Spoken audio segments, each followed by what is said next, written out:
Hi all. இன்றைக்கி நம்ம பார்த்த அந்த சம்மர் ட்ரிங்க்கான கண்டினியூ தான் இது. இப்போ அந்த ஜெல்லி ரெடி ஆகிடுச்சு இல்லையா. நெக்ஸ்ட் என்ன பண்ண போகிறோம்னாக்கா பால் நல்லா காய்ச்சி எடுத்துக்கோங்க.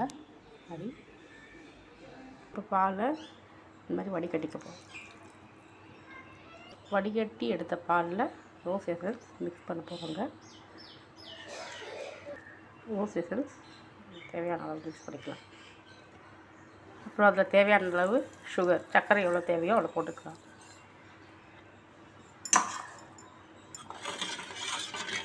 நல்லா மிக்ஸ் பண்ணி வச்சுக்கோங்க. இப்போது நம்ம அந்த செஞ்சு வச்சுருக்க ஜெல்லியை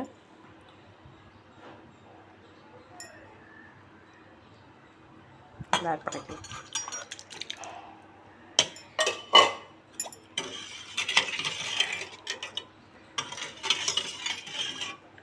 இது பார்த்திங்கன்னா ஒரு நுங்கு டேஸ்ட்டு